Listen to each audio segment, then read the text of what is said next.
Hello all, my name is Krishnaik and welcome to my YouTube channel. So guys, today in this particular video, we are going to discuss about an open source library which is called as PyCaret. And PyCaret is a wonderful library. It will automate your data pre-processing steps, your feature engineering steps, your model creation steps, and even it has features actually to deploy the models directly into AWS cloud. Now over here, this is the website pycaret.org. I'm also going to show you some of the examples by executing in front of you, but definitely this is a library which actually does a lot of things, and I'll try to show it to you. You can see that what all it does. Sample split it actually does by using train test split sampling. In data pre-processing steps, it handles your missing values, changing data types, one-hot encoding, ordinal encoding, cardinal encoding, handling unknown labels. So these are the various techniques of handling the category feature.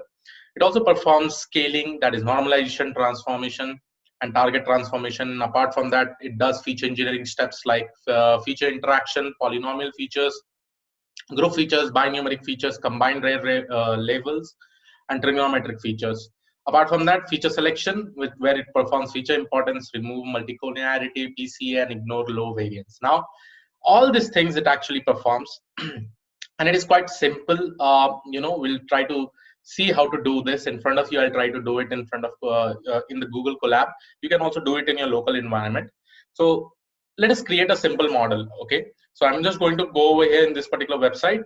I'm going to just go and click on compare models. Okay, so in the compare models, they have actually given some wonderful code solutions where you can actually use that. And again, guys, this is completely open source. Okay, a wonderful way to actually give it to the data science user. It will definitely help the data science users or the developers basically to create the model quickly. Now, what I'm going to do is that I'm going to take this particular data set, which is called as diabetes data set. I hope this is the data set that is present as an open source. So first of all, just go and open your Google Colab, and to install PyCaret, all you have to do is that pip install PyCaret. And remember, guys, this is just like an AutoML solution which automates your data pre-processing steps, feature engineering, feature selection, and model creation. Apart from that, you can also do the deployments. For the deployments also, you can go over here, have a look onto it, how to do the deployment. Here you can see that inside this particular functions, you'll be able to see model deployment, predict model, finalize model, deploy model, and save experiment. So everything is automated, and you can also do hyperparameter tuning. So first of all, I'll go and install PyCaret. All you have to do is that write exclamation mark over here, pip install PyCaret. This will probably take some time to get installed, around 2 to 3 minutes. Once it is installed, just restart the runtime by clicking over here. Now, once you're able to do that, we'll just try to run a quick code. So first of all, I'm going to just copy this particular code, okay? And let's see what this particular code basically say. So I'm going to execute it over here. And this will basically just download the diabetes data set, which is actually present inside this particular library itself. Now, if I go and see the diabetes data set itself, right? Here you can see that this is the data set that is present over here. So there are a lot of features like number of times pregnant, plasma glucose concentration level, diastolic blood pressure, and other features that are actually present. And class variable is 1 and 0s. So this is basically just like a classification problem to predict whether the person is having diabetes or not. Now, after importing this particular library, again, go to this particular website. Over here, you'll be able to import this classification, this particular stuff, and I'll tell you how this thing works out. Okay, so the next thing is that I'll be importing from pycaret.classification. I'm going to import this star, and we do something called a setup function. Inside this, the setup function, you just have to give the complete data, and you just have to say that which is the target variable. Now over here, the target variable is basically your class variable over here, right? So just go and write that particular feature name over here, and use this inbuilt function which is called as setup. Okay, and this is your classifier. Okay, and anything that is left, this is called as compare underscore model. So it will try to do all the pre-processing techniques. It will create the model, and then it will compare all the models. Okay, so I'll just go and execute this quickly. Now here you can see that first of all, it will tell you which all features, what all features it has basically taken and what it is going to consider. Okay, Now here you can see that number of times pregnant, right? Now number of times pregnant over here is like 6, 1, 8, 1, 0, 10, different values are there. And this is considered as a category feature, okay? And if you feel, no, it is not considered in a proper data type, then you can do some more amount of manual pre-processing and then give to this particular function that is set up, okay? Then all the other details over here that are present are numeric. So you are able to see numeric. For the class variable, which is my target variable, that will be considered as level. Now, if you're satisfied with all these things, just go to this particular box and click on Y and just execute it. Now, after you execute it, you can see that what all things it is basically doing. It is considered session ID over here. The target type is binary, label encoded none. Ordinal data is there. So it is basically showing you this information, whether there is any missing values or not, how many numeric features, category features, ordinal features, high cardinality features, everything is actually given over here. The sample data is basically having 768 rows and 9 columns. After transforming, you can see after transform train test plate, what is the size. Then you have numeric imputer. It is basically considering that it is replaced nan with mean of, if there is a numerical feature, all it is basically applying mean for the nan values. So you have category imputer also. So that is basically just if there is any feature and if there is a nan value, that is replaced by a constant. Normalize, you can see transformation, you can see PCA, you can see PCA is not applied over here. So it is saying false. And apart from that, you can also see outliers, threshold, remove multicollinearity, that is false. You can also set up this all values as you go ahead, right? So once this is done, okay, once this is executed, now you can actually go and just write this particular line of code that is comparing all models, right? So you can click over here, write compare all models. So this will now start doing the fitting, and it is going to apply every classification problem that are, every classification algorithm that are present, and all the performance metrics is getting calculated, guys. And remember, this performance metrics, I've already created so many videos regarding that, right? Only one thing that I missed is kappa. So kappa is basically used when your data set is completely imbalanced, okay?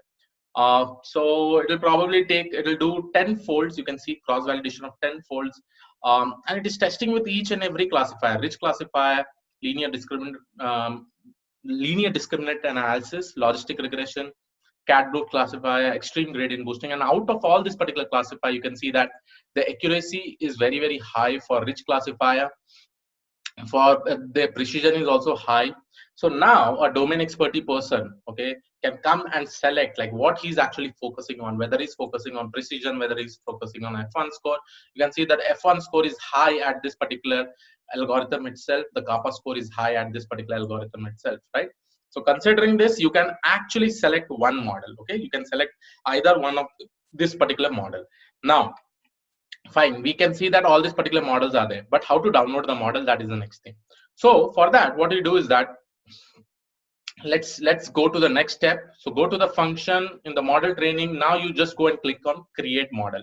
Now in create model, if you go, guys, you can see this this create model. What it does over there is that you can download the model also. So whatever model is actually created, it will be in this particular terminology or in this particular variable like KNN. So if you're considering KNN, that is basically K nearest neighbor. Naive bias, that is NB. Decision tree, DT. Now over here, you can see that which model has actually performed well, rich classifier. Just go and see the code for rich classifier. So rich classifier is basically saying rich, right? So if you go and see this particular code now, the classification code over here, you can see you can create a variable and you just have to use the function create underscore model. So what I'm going to do is that I'm going to say that this is my rich classifier, okay, and then I'm going to say create underscore model, okay, and then I'm just going to paste this thing, okay, rich. Now remember, you have to provide this value in string, okay, so just say rich with in quotes, right? Now, once you're able to execute it, you'll be able to see that the rich model will basically get saved over here, and this is your basically the score with respect to different 10 cross validation that has done, and this is the mean value, right?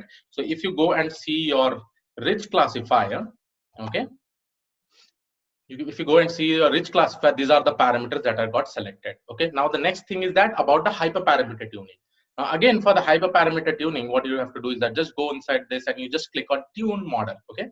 And different problem statement is given in this particular website, which you can actually go and explore. But amazing library altogether, because most of the done work, for me at least, is becoming easy, right? I don't have to focus more on feature engineering, but I have the idea how to do it. But definitely this is getting helpful. This is being helpful for me. Now in the tuning, what I can do is that I just have to use this particular feature.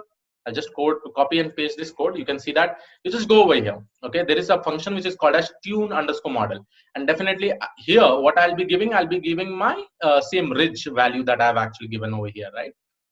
So I'm going to copy this.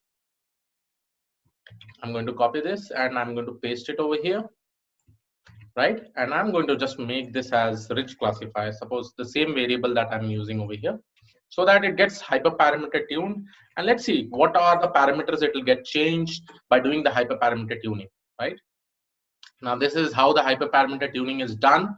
Now if I go and see my rich classifier again, okay, and let's go and see it how it looks like and what are the parameters that it got selected.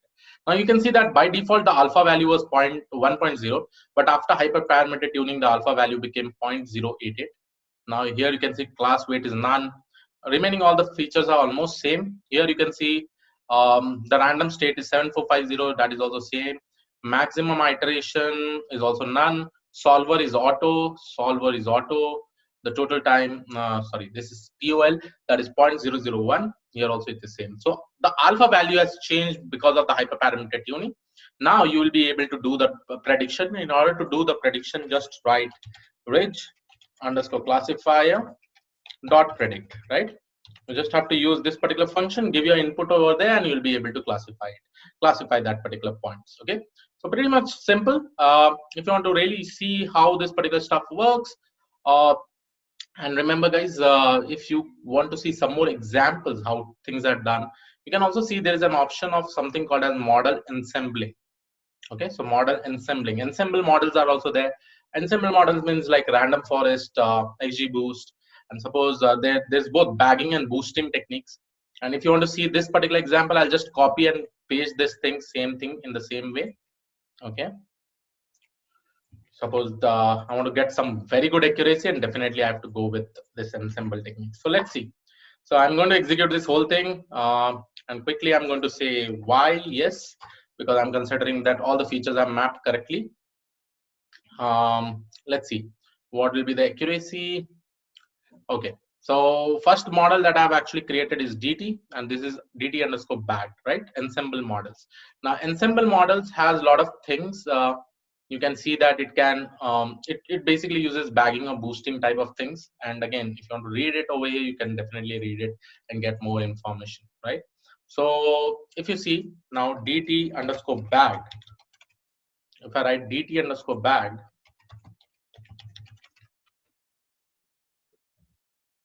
here is the ensemble technique bagging classifier. You can see it is taken decision tree classifiers, and these are all the features that I got selected. Amazing, right? So this was one of the way. And again, let's see some more examples. Regression techniques is also there. Let me just try regression technique. And again, here it is taken the Boston data set, and this Boston data set is also quite famous, right? Many, I hope if you have been practicing data science, you know, you may have done this. So it is doing get data of Boston, importing the regression before we were importing classifier, right? So here you can see from PyCaret.classification import star, and here it is import star. Reg1 setup of this particular data. The target is this particular variable. I'm creating a decision tree, then I'm creating a ensembling decision tree model. Okay. So let's see. Okay, it is considered all this particular feature. You can see the first feature is numeric, this last feature is label. I'm just going to say Y.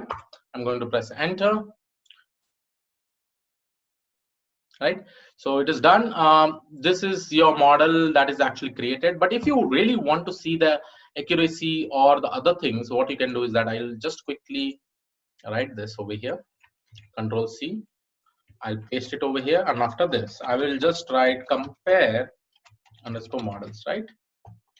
So I'm just going to do this, and quickly let's see. And you can see guys how the training is actually happening quickly, faster. It is fast, and you'll be also able to see the now in C regression, mean absolute error, mean squared error, RMSE, R squared.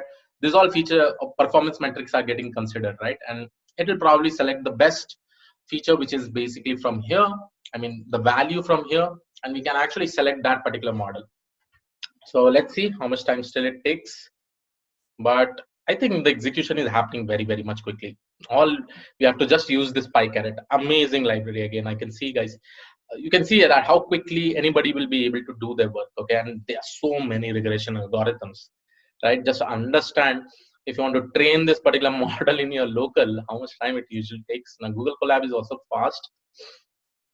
Definitely, you can do a whole lot of things by this. And remember, all the steps are getting automated, right?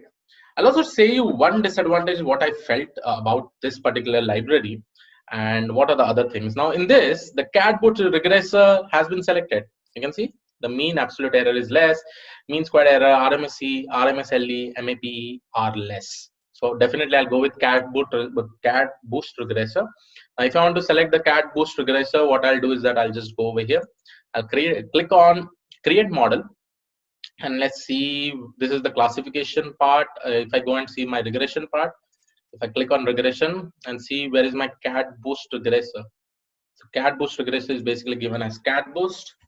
Okay, all I have to do is that I have to take this particular word over here and just create the model.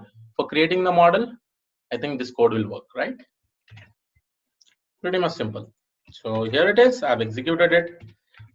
And but definitely, guys, this is really helpful for a data scientist. If he knows some of the things, definitely, I will definitely use this. It is pretty much simple. But I'll tell you one disadvantage that I felt from this, because I've been exploring this particular library before creating this particular video, and definitely trying to find out whether this will be useful or not. But yes, it will be useful. A lot of time will be, if you're working for a company, trust me, a lot of time will be saved. You know, all you have to do is that create your just handle some of the data pre-processing techniques. Creating your model will be very, very quickly. And probably in the upcoming video, I'll also be coming up with and showing you the model deployment part, the predict model, finalizing model, hypertuning model. So hypertuning model I have already shown. So if I now go and execute my cat boost classifier, so this is the parameters that it has got selected, but yet this is the regressor algorithm. But yet I have still not, sorry, it is classifier. Okay, I should have written regressor. Okay, this should be regressor. So I can also hypertune that particular model. For hypertuning, again, what I have to do is that just go on the top. This will be the function. Pretty much simple. You can always refer to the website itself and just do it. Just do it. So let's see. Let me see whether I've written the correct thing with respect to this particular create model. Okay, I'm going to click on create model and see whether I've written the code correctly or not. I'm just trying to see. Okay, that is cat boost classifier. Okay, both are same, cat boost. Okay, fine, not a problem. So I'm just going to paste it over here. Okay, sorry, cat boost, right? I'll just create a new variable. It is good if I create a new variable. Okay, so hypertuning is taking place, and these are all my performance metrics that you will be able to select. And probably it is taking time, and make sure that you have a good internet connection if you are actually working in Google Colab, and definitely you'll be able to do this. And yes, that's pretty much amazing thing. You also have clustering problem statements. Try to explore this in the upcoming videos. I'll also be coming up with this natural language processing, and it uses this all techniques. So definitely a help to the data scientists who like, if you're thinking no, you cannot come to a wonderful conclusion, you are taking more time, just go ahead with this. And this I think you should also go ahead with Kaggle competition by using these techniques. If they have given the kernel, just try to do this and see how good your error is coming. Okay, so this is my cat boost regressor. You can see it has got created. So yes, I hope you like this particular video. Please do subscribe the channel, and guys, try to use this amazing open source library. Okay, all you have to do is that either you install it in your local by just writing pip install PyCaret, or it's in the Google Colab. So yes, this was all about this particular video. I hope you like it. Please do subscribe to the channel. I'll see you on in the next video. Have a great day. Thank you one and all. Bye bye.